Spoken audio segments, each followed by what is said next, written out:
السلام عليكم ورحمة الله وبركاته. ازيكم يا حلوين؟ عاملين ايه؟ يا رب تكونوا بخير.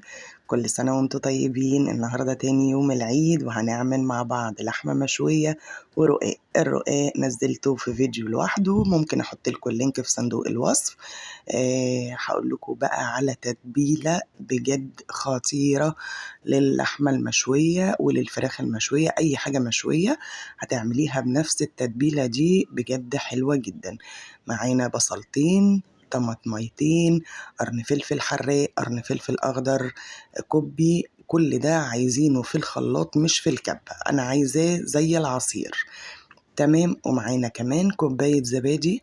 الزبادي بيدي طراوة وبيساعد على السوى بسرعة. بجد بجد حلو جدا جدا. بس كده، دي الخلطة بتاعتنا: بصل، طماطم، فلفل، كوباية زبادي. وهنضربها في الخلاط علشان مش عايزين البصل يبان ولا الفلفل ولا الطماطم ولا أي حاجة تبان خالص، عايزينه عصير. نضربهم بقى في الخلاط ضرب مبرح. بس كده. وجيبي بقى البولة بتاعتك، حطي فيها الخليط اللي عملناه ده.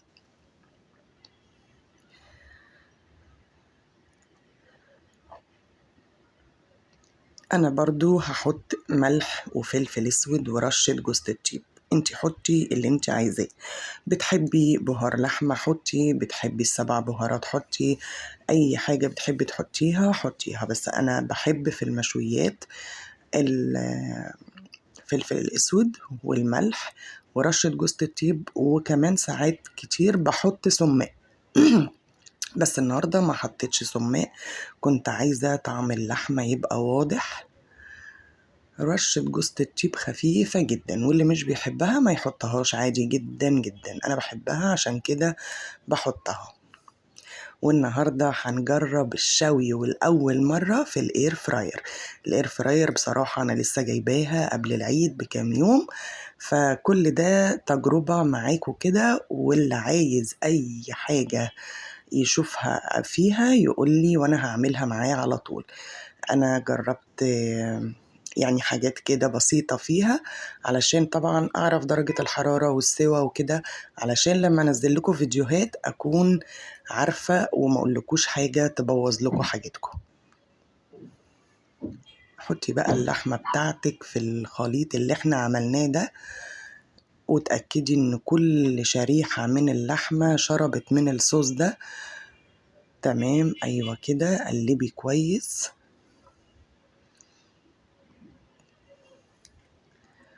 عايزة بقى طبعا تبيتيها من بالليل، ده هتبقى معاكي تحفة جدا جدا جدا. انما انا طبعا ما بيتهاش من قبلها بيوم. انا عملتها بس سبتها في الخليط ده لمدة ساعة. براحتك جدا، ساعة ساعتين طول الليل يكون افضل.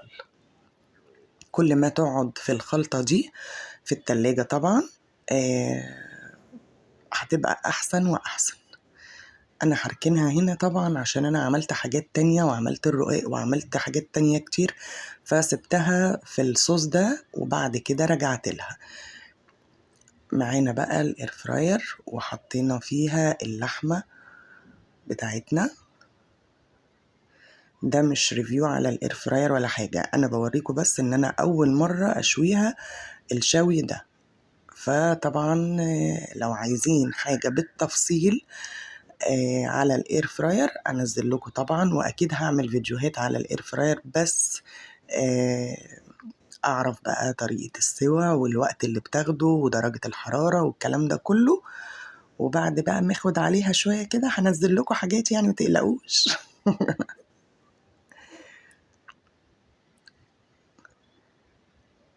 انا كنت بجرب ان انا احط فيها كمية كبيرة اشوف هتستوي فيها ولا لا، بس بصراحة خطيرة. استوت فيها. بس طبعا كنت يعني ايه كل 5 دقايق كده بفتحها واقلب واجيب اللي من تحت فوق واللي من فوق تحت وعلى الوش ده وعلى الوش ده. بس بصراحة هي تحفة جدا، واخدت الكمية كلها واستوت طبعا. تمام.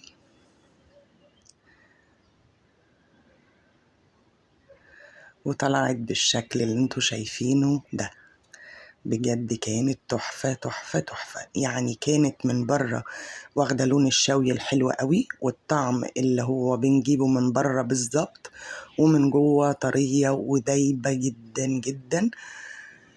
بجد يعني الاير فراير حلوة قوي، مش فاشلة ومش وحشة زي ما الناس كتير بتقول، بس هي طبعا اكلها صحي، بتتعمل بنقطة زيت، وفر جدا جدا في الزيت يعني. يلا جربوها بالطريقة دي، وباي باي.